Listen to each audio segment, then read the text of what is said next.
We were so right about Lamar Jackson Victory last lap week. time? It's time for Victory Lap. Hey, I'm Alex Baltimore. Barth. He's Evan Lazar. This is the Foxborough Report, brought to you by 1 in 100. If you're looking for cheap tickets to Patriots, Celtics, or Bruins games, check out 1in100.co today. They can get you in for the price of a pizza or an ice cold beer.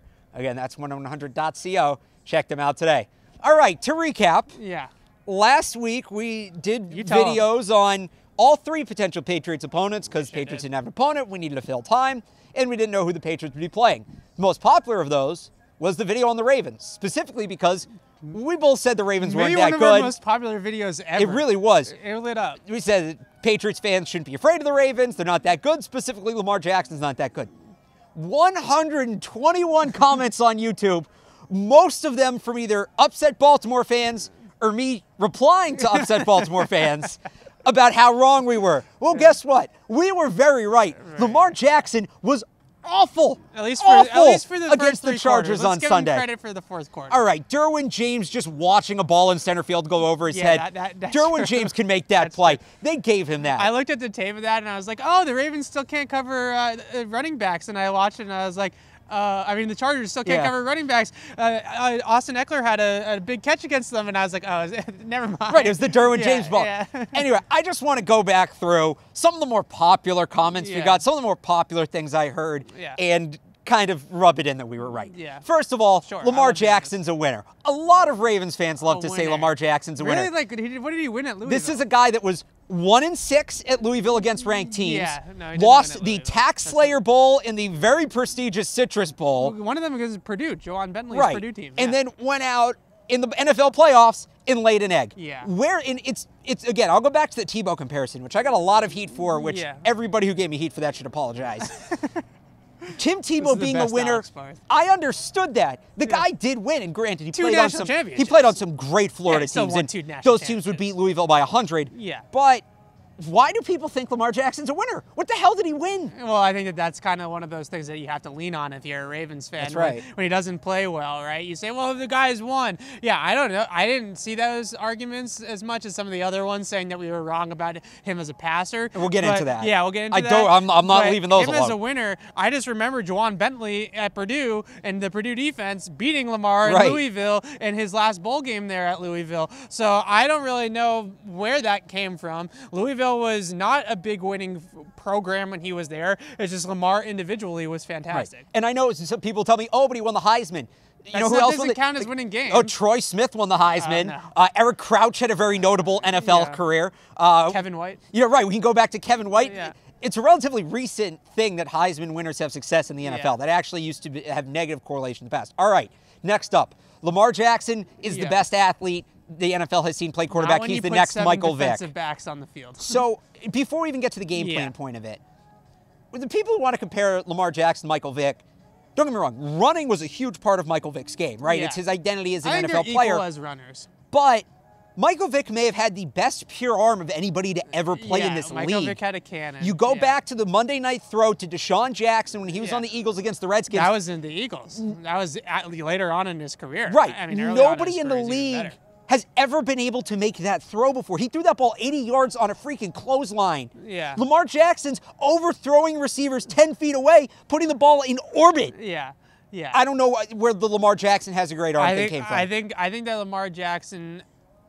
I think the biggest thing for him as a passer is accuracy, right? I think Or he can lack thereof. Right. I think he can make all the throws. I think he can throw the ball, 60 yards down the field in the air and no problem. That's But not will the it be problem. anywhere near the receiver? Right. Michael Vick had great accuracy downfield along with his arm strength. That was the difference there. I think Lamar, in some respects, was a little bit further along in college as a passer. They put a little bit more on his plate than they put on Michael Vick's plate. Michael Vick even admitted that himself. Right. But I definitely think that, as accuracy goes, I mean, I put a couple clips up on Twitter just going through that game film against the Chargers where, these are just throws that guys should make at the NFL level. We're talking about 15-yard outs. We're talking about throws in the middle of the field where Lamar Jackson is just throwing the ball 10 yards over the guy's head. And I mean, it starts with the mechanics. Yeah. The mechanics themselves aren't right. So I think the biggest thing that they're going to have to do with the Ravens moving forward with Lamar Jackson is they need to rebuild his throwing motion from the bottom up, from the feet on up. And that's not easy to do. No. And I think we knew in the draft process that Lamar's feet, he threw with a very narrow base with his feet together a lot of the time.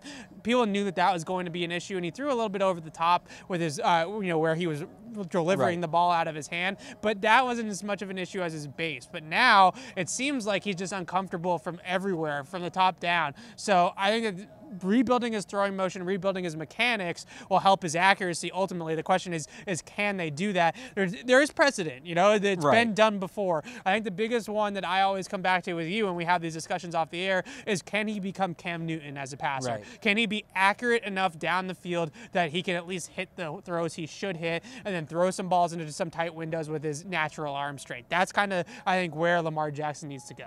All right, the third point that we got a lot of on YouTube before that game, you can't game plan for Lamar Jackson. You can't possibly even imagine how you're going to stop this great weapon. I thought the Chargers had the perfect game plan. Well, the Chargers did have the benefit of playing Lamar Jackson in Week 16. Right, and playing him twice definitely helps. Right, so the second time around, they picked up on some things that they played them against the first time around, some tells in the offensive line, the way the offensive line pass set and run set, they were able to kind of see, run play versus pass play. Right. Ronnie Stanley, poor left tackle for the Baltimore Ravens, got picked on because his feet were telling them everything that they needed to know. When his feet were together, it was a run. When they were apart, it was a pass. It was that simple. Yeah. The Chargers knew that, so they were really keying on that and sitting on those plays. And I think the biggest thing is they put 7 defensive backs on the field. Some of that was out of necessity because they lost to Chavius Brown, their starting inside linebacker. They really didn't have a lot of health. Denzel Perryman was already hurt. When Brown goes down, they really had no choice but to put another safety on the field. But what it did against Lamar was it put a ton of speed on the field. And a lot of the Baltimore, as much as they ran between the tackles with Gus Edwards, a lot of their offense with Lamar is getting him out on the perimeter so he can have those bigger and longer runs and more explosive runs.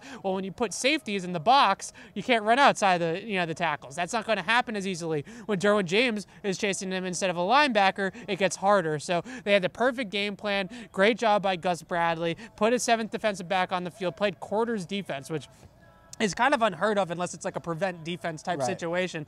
So great game plan by them, and they were able to kind of mitigate the runs to the outside. Really, Lamar only beat them with their legs on scrambles off of design passing plays where it broke down and they scrambled for it. All those design runs, they sniffed out a bunch of tackles for a loss. And Melvin Ingram, I mean, we're going to talk a lot about him this week, and Melvin Ingram actually blew up that game. Yeah. Like he was outstanding. Unbelievable. The best player I saw on Wild Card Weekend was Melvin Ingram, and he just absolutely ruined the game for the Baltimore Ravens up front. Okay, a couple more things I want to get into, but we have gone a little long, so just rapid fire, one-sentence answers. Are you surprised Joe Flacco didn't get in that game? A little bit. I thought after the second half, when Lamar stalled the first couple of drives out in that third quarter, I think the rumblings kind of started. You saw Joe Flacco wearing a helmet at one point on the sidelines. I think they were thinking about it. I thought when they got the ball after the turnover on the 21-yard line and he couldn't pick up a first down, at that point, if you're Harbaugh, you got to put in Flacco because to me, it was clear right there Lamar Jackson wasn't moving the ball. This was another thing I heard on Twitter after the game. Remember, a lot of people wanted the Patriots to take Lamar Jackson, and we were hearing that all season with the Isaiah Wynn injury and Sony Michel's injuries. Patriots dodge a bullet here? I don't know. I don't know how much better you could do than Greg Roman and that staff did in Baltimore. They reinvented the offense around Lamar Jackson. They made it a pistol shotgun offense with a lot of RPO actions. I'm not so sure the Patriots would have done much better with Lamar. I think that maybe, we'll look forward. That fourth quarter obviously gave you hope. If you're a Baltimore Ravens fan, gave you some optimism, made some throws down the field. So we'll see what happens. Like I said, they're going to have to reinvent the way that he throws the football and go from there. And funny, you just kind of touched on this, but it seemed like Lamar Jackson's confidence, the entire stadium booing him. He's got to be shaken after that game. That fourth quarter was okay, but the Chargers, it seemed like more let off the pedal than he figured things out. What's the future for this kid? Is there a path here to become, a legitimate first-round pick NFL quarterback? Right. I mean, I think there's a path for him to be a starter. I think that the path is already set by the Ravens. Greg Roman, who was Colin Kaepernick's offensive coordinator in San Francisco, basically ran the same offense with Baltimore. A lot of those option plays, a lot of pulling guards, wing T stuff going all the way back 20, 30 years ago when the NFL was a running league. I think the biggest thing for Lamar, though, is he's going to have to develop more accuracy down the field if he's going to stick in the NFL. passers in the league, in the NFL, the difference between college passers and NFL passers is accuracy. It's accuracy and the ability to handle pressure. Neither one of those things he did well on Sunday against the Chargers. That's going to have to be where he's going to grow the most. And it's going to start, they're going to have to get Tom House or some QB guru in there to reinvent his mechanics. All right, Ravens fans, let us hear in the comments down below or on Twitter. He's at Easy Lazar. I'm at Real Alex Barth, at Patriots CLNS. We were right. Victory lap complete. It has been brought to you by 1-in-100. Check out 1-in-100.co for cheap tickets to Patriots, Celtics, and Bruins games. For the Foxborough Report, for Evan Lazar, I'm Alex Barth. Thanks for watching.